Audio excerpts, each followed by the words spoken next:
Colten here, back to give you some more filmmaking advice. I'm gonna keep this simple, sweet to the point, because actually, crazy news. I'm working for an HBO series. I can't really discuss the name. Everyone knows who works in the industry. There's a lot of NDA, tights, paperwork, but it's really, really cool. And once the NDA date is reached, I'll probably make a video about my experience working with HBO. It's been a lot of fun, and I'm going to be hired on, hopefully, to be working on another show with my boss. She wants to bring me on for another show. Again, I can't say what show that is, but anyways, we're going to go into filmmaking advice. So this question was asked directly to me last week on my video about working in reality television. So I'm going to answer it. How do you make a film on a low budget?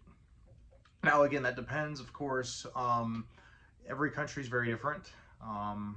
So I'm not going to break down financial situations in different countries of what money is. So again, like I said, understand this. I'm an American. I don't know what wages are if you live in, for instance, Japan, Africa, the UK. An average wage for someone in the industry could be completely different, so I have no idea scale-wise how to break it down to. I'm just simply using what I did in my film, what I did for my film exposure and many of my short films, web series, and it's got me some cool gigs and jobs, you know, on films, because it shows that I can do stuff on a budget, which is a producer's dream. So I guess, like, the number one thing I can give you for advice is getting good relationships with people. What I mean by that is you work on set, you're helping people out, you're building bonds, even talking to people online. Chances are, if they like your idea and you don't come off like some crazy person, they're probably going to work for you for well below wage, below union rate. You know, in the idea of like, hey, I do this one for you, you do this one for me. You know, like, meaning like, I won't say their names, but good mentor of mine, who's my DP, you know, he helps me for a really good deal, and when he needs my help, I help him. And also you know, we're personal friends outside of film, so it's a little different than just some random camera guy or DP that I speak to about a project. Another good example is, you know, they might like your idea and be like, hey, this kid has no money now, but I can see where he might be in 2-3 years from now. I get his back now, he'll get my back when he has, you know, a couple $100,000 or $1 million for budget.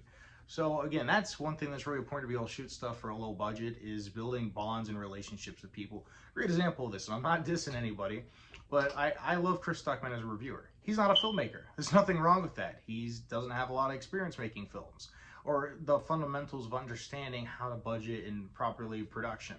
I talked to some friends who worked on his short film, what was it, Auditorium 8 or whatever. Correct me in the comments if I'm wrong what the title was. He put in almost half the budget I put in for my feature film exposure, which my feature film exposure, on top of being, well, a feature film and not a short film, also had named talent, unlike Chris Stuckman had. And that, again, was just understanding the basic fundamentals of equipment. Chris Stuckman shot with Reds. That's a big-ass waste of money. Any DP or any person can work with any camera you need.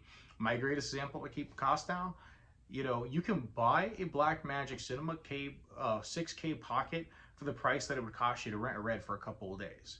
Might as well just buy the camera and have it for multiple projects. And anyone in the comments that say Red's better than Blackmagic, you're an idiot. It's not about the camera, it's about the person behind the camera. A great DP can make an iPhone look incredible. A crappy guy on the camera with a Red is going to make the film look crappy. Again, another example, going back to Chris Stuckman's short film. It looks all right. It's okay. His second short film he did looked a lot worse, so I'm judging he did that on a lower budget, and he possibly could have been the cameraman for it or got someone for cheaper. But my point is that he's going about it thinking you need to get the union standard equipment, which is just a big waste of money, when rather get cheaper equipment, get better quality crew, your production quality goes up. You see what I'm saying? So, like, always vet the people you're going to hire and bring on the project, because if you can have 4 or 5 guys and girls that are really qualified, you can shoot the skeleton crew. And again, I'm not trying to throw Chris Stuckman on the bus. I'm saying, like low ball, no joke. Exposure, all in all, through pre-production, through post-production, was shot on $24,000. We had SWAT team raids, crime scenes, I mean, crazy stuff.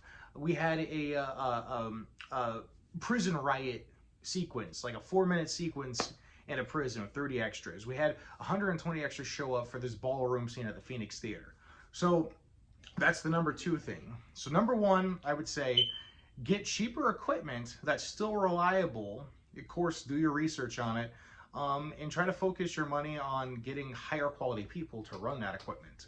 Number 2, I would say, that's really important, would simply be planning as much as you can. Planning. I can't say it enough. I made the mistake a million times, every fucking filmmaker does, that you get your money or your idea and you get your buddies together and you want to shoot it that weekend. Now, I know you have that high, you're excited, right? Don't. Put the brakes on, because it's going to blow up in your face. You want to properly plan, because it's always the little details. It's the costume design. It's the, making sure you have the right hat for the actor, making sure that the location is just right, or whatever you need, or maybe you want a set deck and you need an old radio. So take the time for that, because once you're on set, there's no going back.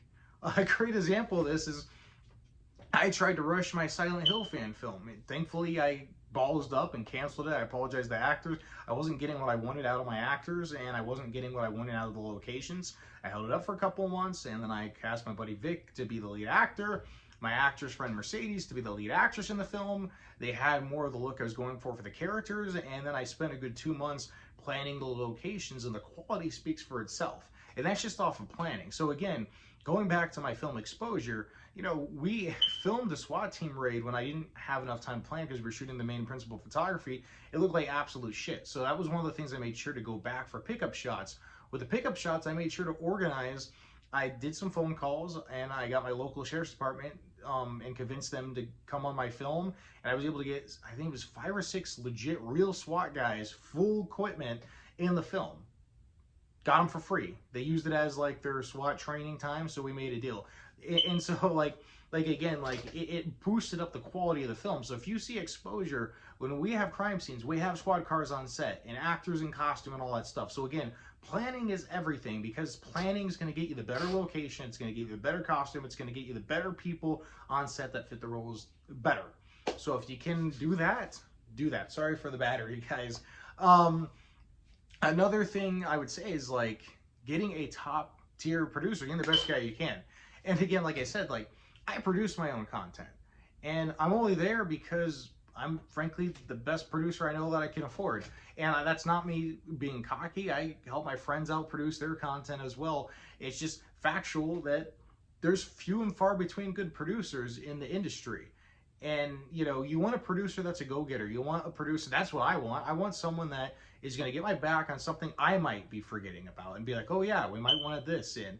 And basically a good producer is someone that, again, is going to be like, you want squad cars? Oh, I have access to 3 squad cars. Boom, let me call that guy. They're on the way.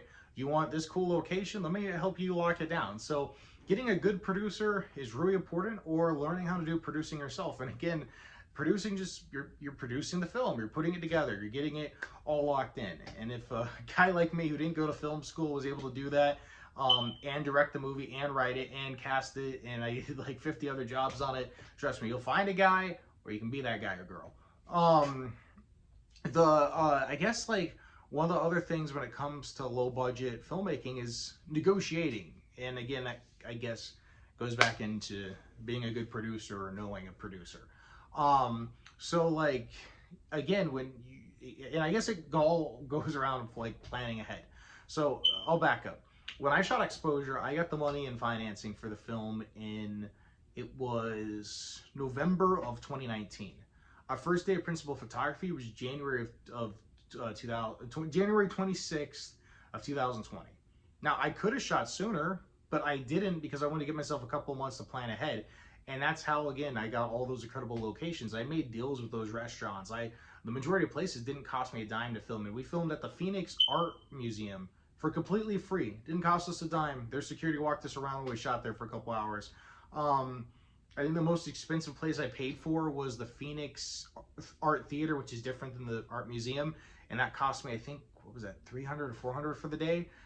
Every other location was like maybe $100 per day or less, or but like I said, the high majority of the locations I didn't pay a dime for. So, and again, that was just all planning ahead, negotiating, talking, and just kind of working around, you know, kind of like explaining what's going to happen, what's going to go on with their property.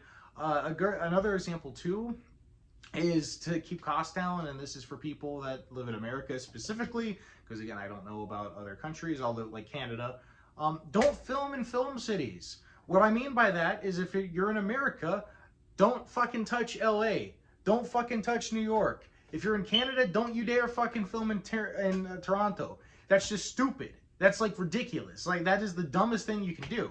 And I don't care if you're from LA and you do your little dance and think you're all better than other states. No, you're not. You bring the quality in, you hire the people you want, they'll fly for the fucking work. I work with union actors all the time. If I got a job, I call, they're there. Same with union crew. I got a job, they're there. Because you build those relationships, they don't give a shit where you're shooting. They'll go where the job is. That's how film is. That's how it is, baby. Like you go to LA, I tried to budget a film in LA.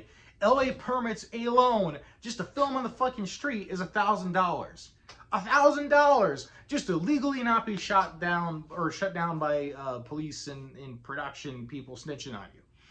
You shoot in Arizona, for instance, which is where I'm originally from. I no longer live there, but I go back there for productions. I got a $2 million contract we're putting together right now for a multi-film deal. So like, and we're working with Sun Studios on that. Like, if you go to like Arizona, right? It's $100 permit for the year from the city of Phoenix to be able to film in Phoenix. It's completely free for the state. And if you're bringing jobs in, they'll shut highways down for you. You can film at courthouses for free in Arizona. You can film at public buildings for free in Arizona. I tell my producer buddies that in LA. Either A, think I'm crazy or full of shit until I show it to them. Like when my film came out and I showed them the trailer and they were blown away on the budget we were able to shoot it with. So now it's my job to try to convince people like yeah, bro, we don't have a tax credit, but if you can film at a courthouse for free in Arizona versus paying $15,000 to $20,000 in LA, guess what? The investors are going to want to take the money right there up front instead of waiting for to get a couple thousand back in a year from now on your tax write-off. Just saying, bro. Use your head. You're a producer. Your job is to get done cheap. Hey, bring more films to Arizona, baby. I'll be waiting. But no, seriously, don't fucking film in a union state. That's the stupidest thing you could do. It's basically just a way to brag and say, ooh, I'm a real filmmaker. I shot in LA. No one cares. Distributions don't care. They don't ask you, where'd you shoot your movie? It's either it's good and they want it or it sucks. No, thank you. They don't care. Actors don't care. Actors love to travel. Yeah, there's a few actors that are a little snobbish and they want to stay in their hometown, but I haven't worked with any of them, and I've worked with quite a few celebrities. Again, I can't say the names because I'm under NDA, but the series I'm working with HBO on, we have quite a few guys on there, and they're great dudes. They don't complain where they're at. I won't even discuss where they're at because until it's released because of NDA, and I don't want anything tying back to me somehow, but most people in film understand that you get in this business, you're going to be traveling, whether that's out of country or out of state. So, like I said, that's like the number one don't, is do not film in a union state. Ever. Across the board. That is like the dumbest thing you could do because you will be penalized, shut down for everything. And then I guess the other thing I would say is don't make your project union. And I know like people be like, whoa, whoa, whoa, but I want real actors. I want union, all that. Let me let you in on a little secret. And this is probably why SAG doesn't like me a little bit. SAG's useless now. We're not in the 80s anymore. Any SAG actor will do your film. I mean, like, my whole feature film exposure, the whole leading cast were all union actors. I didn't have a union. That would have blown the budget up. That would have made the budget 4 or 5 times more to shoot the same movie. Hell no was ever going to do that. You negotiate with them, and some of them, like the bigger celebrities, might want half their money up front before they get on the plane. The fact is, nowadays, you can get all the way to the top. You could get Malcolm McDowell in your movie, non-union, as long as you pay his manager half up front. And, I mean, I've worked with Eric Roberts. I've had run-ins with Tom Sizemore, Vic Mignogna. I know people, and I've had run-ins with Michael Madsen, Robert Lizardo. I can't think on the top of my head, but like too many names to count. Uh, like I said, I've talked to Malcolm McDowell's manager, I've talked to Jason David Frank's manager, I've spoken to Dante Bosco, Doug Jones. They don't care. They want the money. They want a paycheck. That's it. Like, dude, that's how simple it is. So, like, keep your film non-union as well, because unions penalize you for everything. And as long as you're not an idiot and you're still safe, your actors are going to be happy. Look at my IMDb. I have the same union actors coming back project after project because they know everything I say happens. We get paid, safe sets, no drama, nice 8-9 hour days so they're not too exhausted. It's, you know, as long as you're consistent with them, they'll come back on your future projects. But the fact is, nowadays, unions do not have the power that they had. And unions are adding, I mean, I have friends that are, you know, on the SAG board, and even they will tell me, like, privately, they're constantly adding new goofy rules into the union guidelines and due diligence. And like, I mean, now, like, you have to have a coach person if you're gonna have an actress and an actor kiss in a film. If you have an actor get in a swimming pool, you need to have a safety person. It's just a way to get a bunch of their buddies jobs, basically. If you have a union actor who smokes in real life and you want him to smoke in the film, you get fined up to $10,000 for that. Even if the actor smokes in real life, he agreed to do it for the film. So that's why unions are a joke. Is like I said, like, as long as you pay the actors what they want to get paid, they'll come on set. They don't give a shit. SAG doesn't want to hear that. I had a girl on my film who was on the fucking board. I mean, like, who was literally on a billboard in LA for being a SAG actress as she's doing non-union work. They don't care. Like, so like I said, I guess the end with is to save your production money. Don't film in union states. Don't do a film union. If you can convince everyone on your project that you want to do non-union, do non-union. That counts as crew. Because I'll let you in on another secret. Cast and crew is not any better just because they're union. Now, granted, there's a chance that they could be better, but a good example of this, if you're on the right set, right, and you're part of the camera department, you could join the camera union. If you're, that doesn't mean you're a good cameraman. Like, again, like, there's a few things that go into that. Again, if you're an actor and you're a featured extra in a commercial with no lines, you do a couple of those, you could join SAG. Does that mean you're a good actor? No. I mean, does that, I'm not saying you're not, but does that show that you're a good actor to a director like myself? No, that doesn't, I don't give a shit about that. I get submissions like that all day long. So like I said, like, do non-union, film in a non-union state, get a kick-ass producer, rather if that's you, pick up the slack, learn how to produce your own content, or hire someone or get someone attached that can be a go-getter and push your project as far as possible. The other thing is, again, going back, like, planning for your film as much as possible. So don't just get your money and then want to shoot next week. No. Like, hold on to it and try to at least give you a month, 2 months, 3 months maybe to do pre-production planning and scheduling. And then, like basically, like I said, that's the best way to kind of shoot a low-budget movie. Like, that's the best way that you're going to make a low-budget movie as high quality as possible. And again, let me tell you one other secret too about the industry, because it's true, and I'm seeing it personally in film. Working for HBO, I've worked for Travel Channel, I've worked for a bunch of networks. Food Network last month.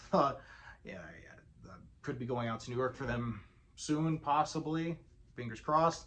But the fact is that every director you've ever heard of, and I'm not talking about some crappy CW director working on that god-awful show Batwoman. I'm talking about an actual quality director. You know, your Tarantinos, your Spielbergs, your you know, sorry, I'm exhausted. I've had like 16-hour days for the past couple of days. But they all made, Kevin Smith, for instance, they've all made their own films. That's how you get in as a director. So if you can make a quality film, even if you have to direct and produce it yourself, you're really getting your foot in the door as much as possible. Like, I've produced content now for shows and worked on shows that when I show my bosses that I'm a director and I show them the stuff I'm doing, they're impressed. I mean, they're like, oh, this is your stuff? Because they didn't even know I directed. Like, because when you're on a job, you're hired for that. So, like I said, like, if you want to be a filmmaker, you want to do it your way, that's great. Just do it the right way. Do those 5 steps, and I guarantee you'll make a higher quality project. I'm not saying it's going to be the best indie film. I'm not saying it's going to win accolades and awards and all that stuff. But I guarantee that your cesspool of quality, like if your local talent, like again, where I'm from, Arizona, filmmakers for the most part are down under this camera lens. If you can blow it up to here where people in LA and New York are talking about your projects, and actors and producers are messaging you saying that's a good work of art, that looks like a real film, that's where you want to be. And like I said, it's just like, I'm not trying to sound cocky. I'm just saying I worked my ass off for that for the past couple of years, and I did that with my film exposure.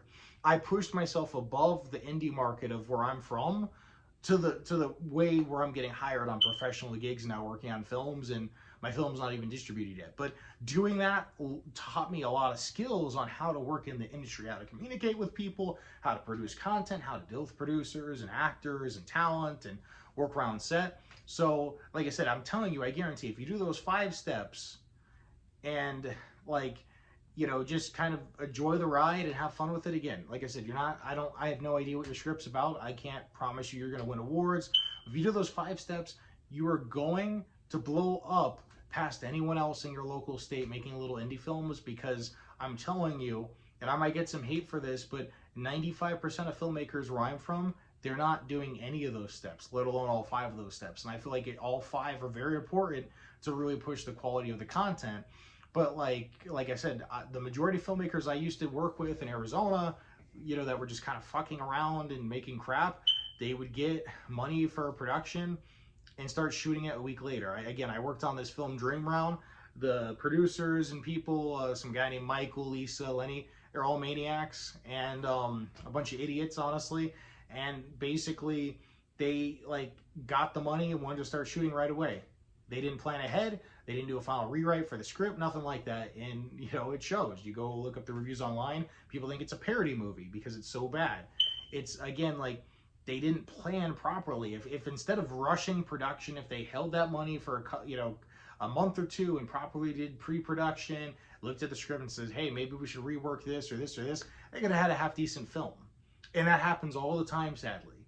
And I only know one other film director that I can vouch for in Arizona that knows what he's doing and does things the same way I do. And again, all of his projects are high quality as hell, but it's because he plans ahead. And, you know, again, like he'll be sending me photos over Facebook and text about like prop guns he's putting together and stuff for his project because we're personal buddies out of film.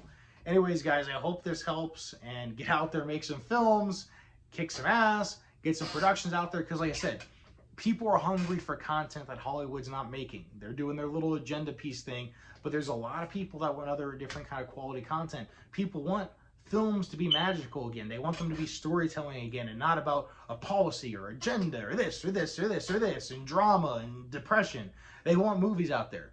So write a script, get out, go film it. And again, this is Colten Dietz here, out. See you guys next week.